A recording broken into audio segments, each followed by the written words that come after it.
Good morning, good afternoon, good evening. This is Alan Burgos from the hashtag Walk with Lunch channel. Welcome and welcome back to our channel. Guys, if you are not yet subscribed to our channel, please do it so now so that you can be a part of this growing family. Officially, we are now 9,428 subscribers. Thank you so much, guys. God bless you all. Mahal na mahal ko po kayo. I love you all.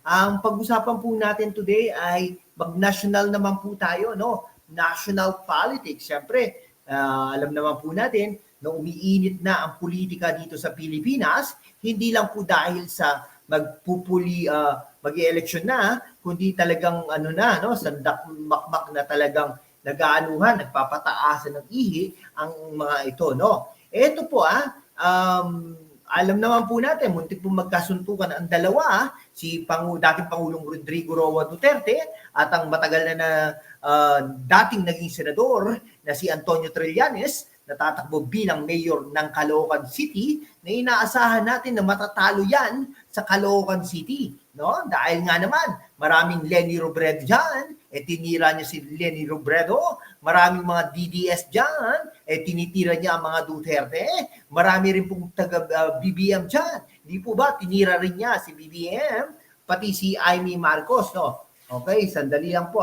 wait lang po.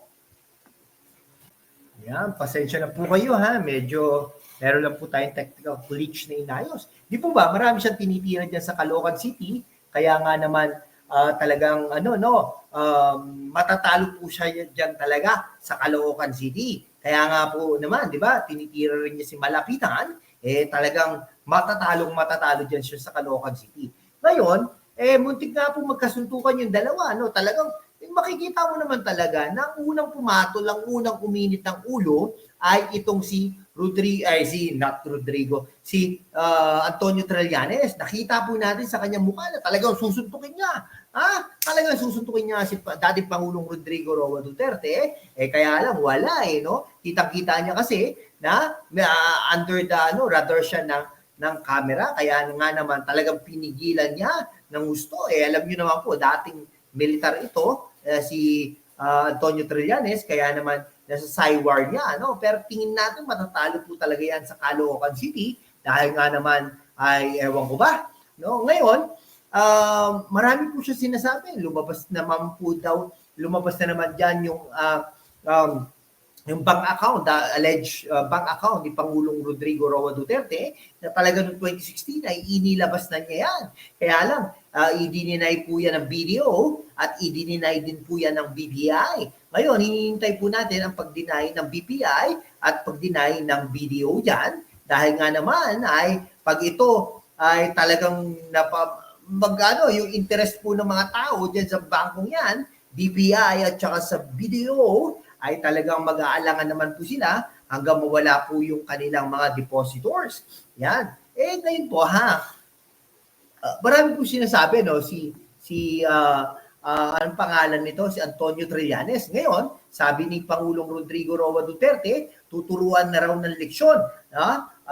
Ayon kay dating Pangulong Rodrigo Roa Duterte, si former Senator Antonio Trillanes IV, natatakbo bilang mayor ng Caloocan City dahil sa paninira sa kanilang pamilya. Sa panayam ng daily program na agenda ni Corina Sanchez Rojas at Pinky Webb sa Bilyonaryo News Channel, ibinahagi ni former presidential spokesperson Salvador Panelo na tumawag sa kanya si Duterte upang sabihin na kakasuhan na nito si Trillanes. Sabi niya, kailangan turuan na ng leksyon yung si Trillanes sa mga paninirang ginagawa niya sa pamilya namin na walang katotohanan, kaya magdidemanda ako, sabi ni Pangulong Rodrigo Roa Duterte, wika ni Panelo patungkol sa sinabi sa kanya ni Duterte. No? Dagdag pa ni Panelo, siya raw ang gusto ni Duterte na maging abogado nito sa isasampang kaso laban kay Trillanes. May kinalaman daw sa paninirang puri ang ikakaso ng dating Pangulo kay Trillanes,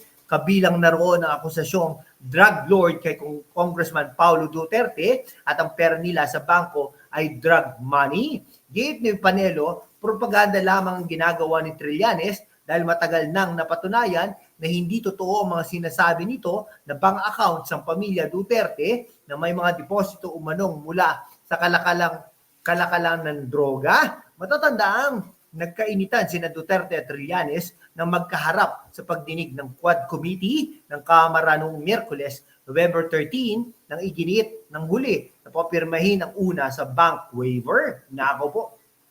Di po ba? Kaya talagang matatalo ito si Trillanes dyan sa Caloocan City dahil sa mga ginagawa niya. No? Dapat nga po dapat po ang ginagawa na lang ni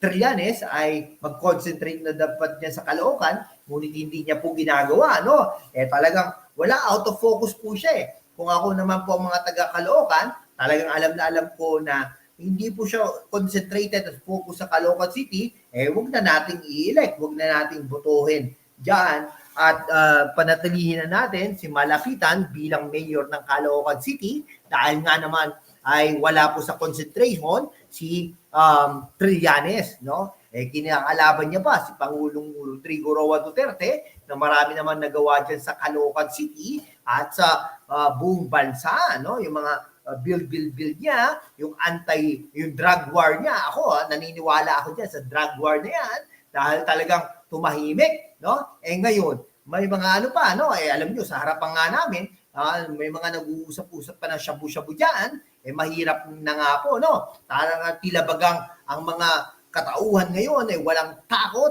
na gumagawa ng kasamaan o kung petty crimes man yan o talagang big crimes yan, ay talagang syempre, alam niyo po kunwari, mas maganda nga po daw na mas maraming dahil nagre-report po ito, no? Kaya lang, wala po nagre-report sa Philippine National Police noong mga nakaraang araw, no?